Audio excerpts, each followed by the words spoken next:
Okay, this is a story about how my ex-coworker set me up to be fired, arrested, and God knows what else she was trying to do, all within the same setting, and how it came back to bite her in her ass so bad, she probably still can't sit down. So let's get into it. Me and this lady, we're going to call her Sharon. We were working at a local restaurant as servers. Sharon was like 50 at the time, and a very hard 50 at that. And I was like 25. We had been working together for around a year or something like that. And Sharon was that type of woman who was very loud for no reason. And she would talk about people like shit behind their back. And she would smile in their face. Just trying to give y'all an idea of her character. Shady Sharon. Anyway, y'all, this new person started working there as a cook. We're going to call her KK. KK was around 27. She was a very attractive stud. I don't go that way. No problem with those who do. Telling y'all that for the sake of the story.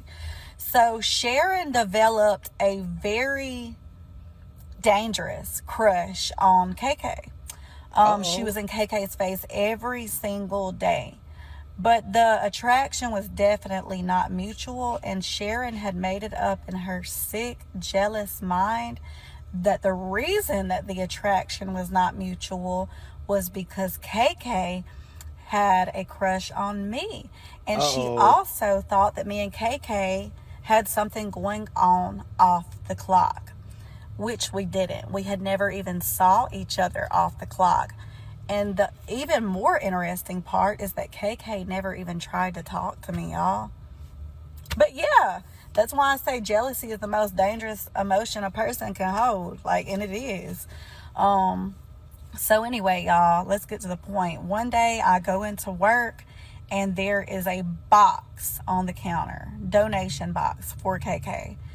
Basically what happened was somebody stole KK's credit card out of her car at the job, and they maxed that thing out, baby. They maxed that card out.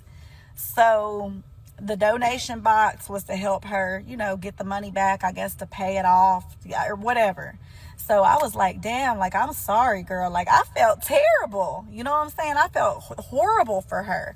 And y'all, while all of this was going on, very few people knew. But there was an arrow pointed directly at me, and I didn't even know it. So tension was brewing all around me in the days leading up to this. Why they blame her? And it's crazy because people knew, including me. So like I was saying, the few people that knew, including managers, all the managers knew and a couple of employees knew. Not one person warned me. Not one person. No one warned me. And I was going into work every day leading up to this thinking that everything was okay, with a big smile on my face. And the whole time I had an arrow pointed directly at my back. And they put me in danger. Because what if some KK would have spazzed or anything could have happened to me? Y'all see what I'm talking about? So boom. Y'all, it was a Thursday night. I will never forget. I go into work. I'm dead in the middle of my shift. We are slam packed. 3 police officers come in. They handcuff me, read me my rights, and they take me to jail. The whole ride there, I'm like, what is this about? What did I do? What did I do? Because I didn't do anything, right? And I am so dumbfounded. And I will never forget the way that one of my managers looked at me. He looked at me like, you snake. Oh, what? What? Yo, but let's just keep it a buck. Man, I can't even imagine how scary that is. You just going about your day. You not even hip to what's happening behind the scenes with people actually pointing the finger at you in a criminal case, right? And then you just working, and then the police show up out of nowhere, and they taking you out in handcuffs. Your coworkers looking around, and they glad, some of them. That's scary. That's a scary situation. And police, let's just keep it at 100, right? In many cases, the police they're very mum when it comes to telling you why they're arresting you. They're gonna wait and reserve that until the detectives or whoever get to talk to you at the station. So in many cases, when they come and they arrest somebody, they not saying, hey, this is why we here. This is the reason. This is the charges. Like, sometimes you may find the right officers that will give you that information if you ask, and you're being respectful, and you're being you're listening to the things that they're saying. But in many cases, the officers are like, yo, you'll find that out when we get you there. Like, we got one order of business, that's to put these cuffs on you, to bring you in. And then from there, we're gonna pass you off to somebody else, and then they'll take it from there. And if that's the case, I can only imagine how afraid this woman was when you just going on about your life. You not into no criminal behavior, is my assumption, right? You're not into any criminal behavior. And then you just working your job and police show up out of nowhere. They putting the cuffs on you and taking you out in front of everybody. That's crazy. That's crazy. So dumbfounded. And I will never forget the way that one of my managers looked at me. He looked at me like, you snake. And like, looking back, it gets me mad just thinking about it, because I ain't do nothing, y'all. Nothing. And the fact that they would even think that I would do something like that, you know what I'm saying? That's the part that really messed me up. But anyway, back to the point. We get to the police department. They handcuffed me to a chair for 2 hours. 2 hours, baby. 2 hours I was handcuffed to a chair. The whole time, I'm like, why am I here? Why am I here? Why am I here? Why am I here? Yep. Would not answer me. The only answer that I got was that a detective or whatever would be there to... I told you. And yo, it's not because, thank God, I've been in a situation like that, but I watched enough police shows. I like true crime stuff, and I've seen it. That's how these police, they bring you in, they sit you down, they gonna make you wait. Like, you gonna be waiting for hours, and they not gonna tell you nothing. Nothing. Like, when police come get you, you are assumed to be a criminal, and they are not extending you any type of grace. They not treating you no better than they are legally obligated to treat you. So yeah, I had a feeling that's what they came. They put them cuffs on her. They dragged her up out of her job, threw her in the back of that truck or that car, drove her in there, cuffed her to that seat, ain't tell her nothing, and said the detectives will be with you when they be with you. Only answer that I got was that a detective or whatever would be there to talk to me, and that he could give me the answers that I needed. So finally, y'all, this said detective gets here. He takes me into this interrogation room, and he asked me everything that I had done that previous Friday. And I'm thinking, and I'm like, I went to work. I start trying to backtrack. Hey, let me put this out there, right? They bring you in like that. They don't want to talk to you. When it's time, you should only have one thing to say. Lawyer. Like, use that time that they got you sitting there. You should be like, what? Hold on, what's my lawyer name? like who I gotta hit up to get the lawyer in? Because that's the irony. They don't want to talk to you, but they expect you to come in and just tell them everything. And I can get it. Like, when you're an innocent person, you're more inclined to talk. But I've seen on enough of these shows, even if you innocent, lawyer. Just say lawyer. Wait for them to bring that phone in there for you, or whatever the situation is. Call the lawyer and then have a conversation with your legal representation. Even if you're innocent. Man, I think that when you see some people that have gotten locked up and they were innocent, it's 9 times out of 10 because they didn't request a lawyer. And yes, we know that asking for a lawyer or lawyering up is going to make people think that you're guilty. To a certain extent, oh well.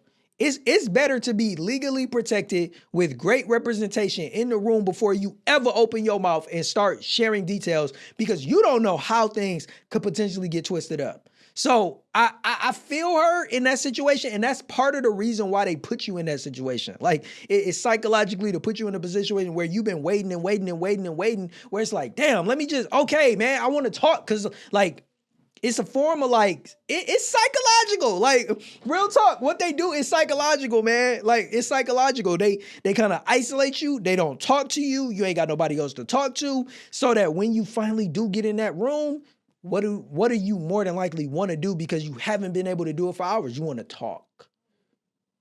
It's made to be that way. And I am definitely not speaking from experience. Thank God for that. I just seen it. I've seen it on so many of these shows. That's the way it works. But let's get back to it, y'all. Asked me everything that I had done that previous Friday. And I'm thinking, and I'm like, I went to work. I start trying to backtrack, and I'm thinking, yeah, I went to work, and I dropped my daughter off at her dad. I just get to thinking, and I'm like, and then after I said that, I said, sir, what is this about? He looked at me and he said, 1 second, ma'am. Leaves the room. He comes back in. And at this point, he was like, what is your ethnicity? Which don't really matter, but he asked why he asked for a reason, I guess. And so I told him, and he said, well, you've been accused of stealing one of your coworkers' credit cards, and one of your other coworkers is told that you did it. So y'all, he said that one of my coworkers had claimed that she saw me pull into work that previous Friday. She saw me get out of my car. Sharing a snake. She saw me go into KK's car, and she saw me steal KK's credit card. You see all this? And she saw all that. Why she ain't say nothing sooner? Why she ain't say nothing before now? You saw all that. You clocked all that, Sharon. You clocking all that. You ain't go run tell nothing, Sharon? If you see somebody in the act doing all that, Sharon? Or was it the fact that you saw you doing it, Sharon, and now you putting it off on her? I think that's what happened, Sharon. Sharon a snake, y'all. That she saw me pull into work that previous Friday. She saw me get out of my car. You saw everything, huh, Sharon? Into KK's car, and she saw me steal KK's credit card. And then she saw me proceed to walk into work. Not only did she see me do all of this with her own 2 eyes, I bragged about it to her too, y'all. What? At this point, I was just like, pinch me, I gotta be dreaming. And I was like, my mind was racing. And I was like, who hates me this bad to have gone this low? You know what I'm saying? Gone this low to try to destroy me, basically. Like, yeah. But they would not tell me who did it. They wouldn't tell me who made the claims. However, after he told me why I was there, he proceeded to say word for word, ma'am, I am so sorry. I'm going to call your job, tell them what happened, what we now know. And yeah, words can't express how sorry we are. We got the wrong person, whatever. I'm free to go. Call. Huh? I'm confused. How do they know she the wrong person?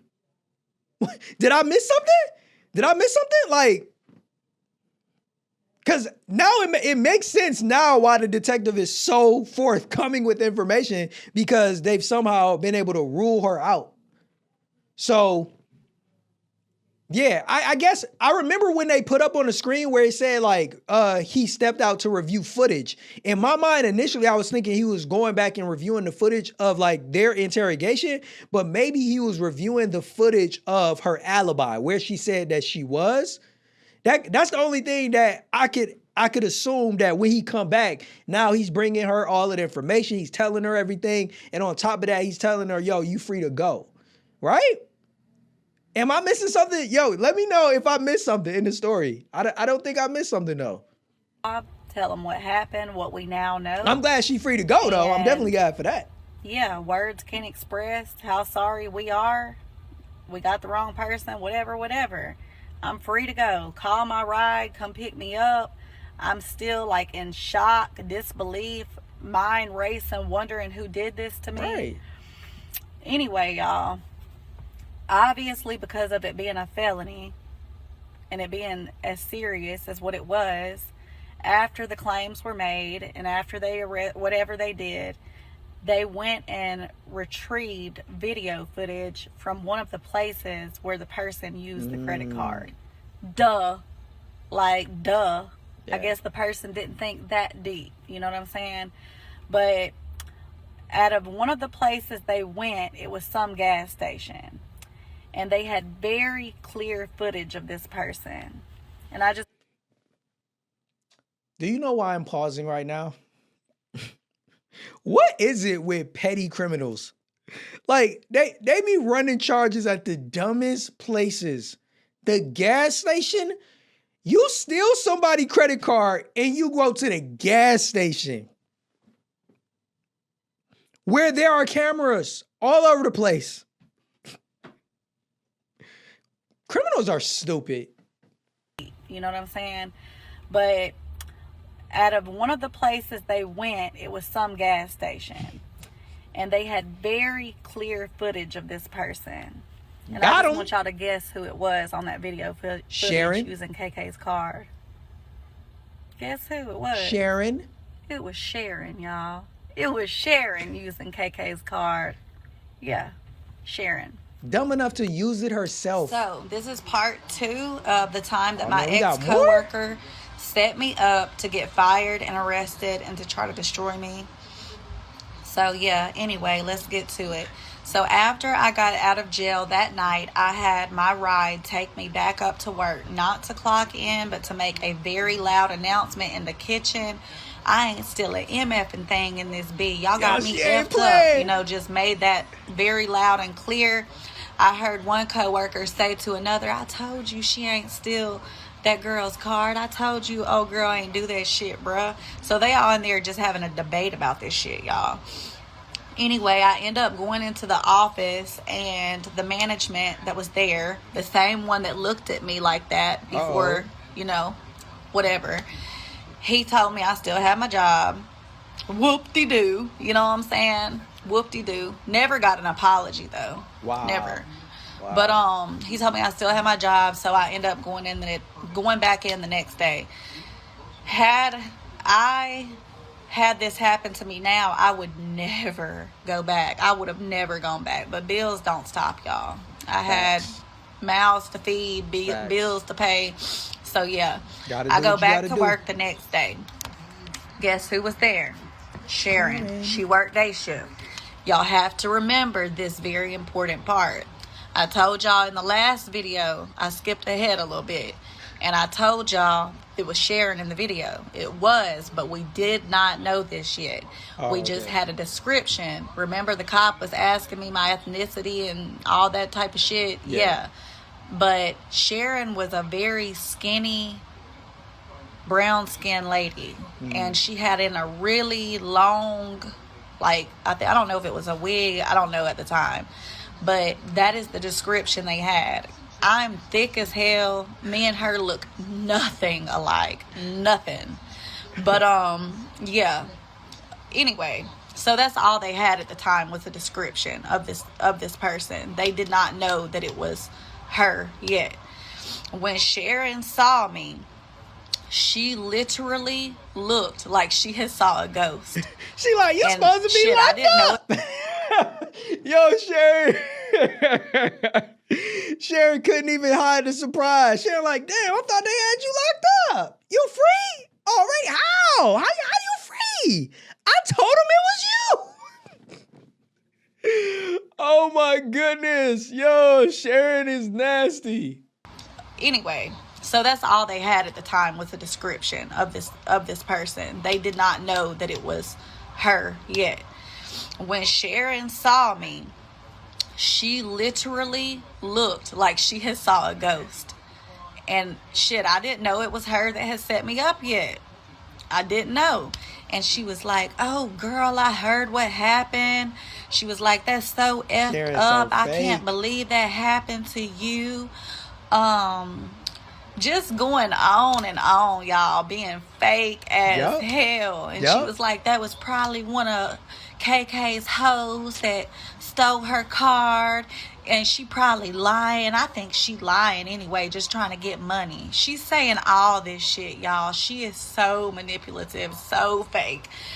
But enough about that. Her. About 2 days later, I go into work, day shift, and Sharon was not there, which was weird because she always worked day shift. And at this point, I still did not know what was going on. I still did not know who had set me up. But anyway, one of my coworkers came up to me that day. Mind y'all, Sharon had been there for years before I was even thought of. So her not being there was a huge red flag. Anyway, one of my coworkers came up to me, and this was like a really sweet girl that if she said something, I'm going to listen to it because she's not messy. And she said to me, she was like, I just want to apologize to you because she knew everything that was going on. Sharon had told her the same thing that she told management. She told her the same thing that she told KK, the same thing that the police was told. So she knew what was going on the whole entire time. She was one of the very few coworkers that knew that I had that arrow pointed at my back. Wow. And she was like, I just want to say I'm sorry. Like, she didn't know that Sharon had made all that shit up. Can we pause here? Two things I want to point out before we continue, right? First is, remember, Sharon is 50 years old doing all of this messy criminal behavior. Second thing, I know we talk about like, yo, you shouldn't be making friends at work, but like, damn, this girl ain't had nobody that had her back. All of these people knew that she getting pointed out for committing a crime, and she ain't got one person on the job that's like, yo, this is what they saying about you. And think about it. She's giving us nothing but women with the exception of the manager. I mean, the fact that the word never got back to her before now, right? Like, I mean, now the woman is coming up to her, but like, damn, nobody was like, or is it me? Tell me if I'm wrong, yo. Let me know in the comments. Do you think the reason why nobody came to her is because they all thought she did it and they didn't want to like let it be known that it was, you know, the information was out there? But in my mind, I'm still like, damn, you ain't got nobody that work on the job that know your character enough to know like, yo, she wouldn't do that. Like, nah, she wouldn't do that. Or to be cool enough with you that if they got word that they gonna bring it back to you and be like, yo, man, this is what they saying is going on. I'm very surprised that nothing, she didn't know until the cops came is wild to me. What do you think? I don't know. Maybe I'm tripping, but I'm shocked that she didn't know beforehand, that nobody didn't say nothing. But it seemed like all of the other coworkers was him. She knew what was going on the whole entire time. She was one of the very few coworkers that knew that I had that arrow pointed at my back. And she was like, I just want to say I'm sorry. Like, she didn't know that Sharon had made all that shit up.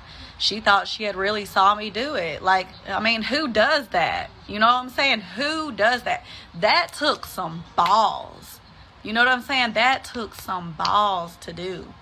But anyway, y'all, Sharon wasn't there because she got fired. They ended up finding out that was her on the footage. They ended up finding the shit out. So the very hole that she dug for me, she fell into. That's what you get. Read your Bible, girl. Anyway, to this day, y'all, I have not saw that lady. I tried to meet up with her, and all that shit talking that she did about people, she did not want no smoke. Scary as hell, very much so. But yeah, I ended up going to see a lawyer. Now let me say this part, right? Let's go back to here.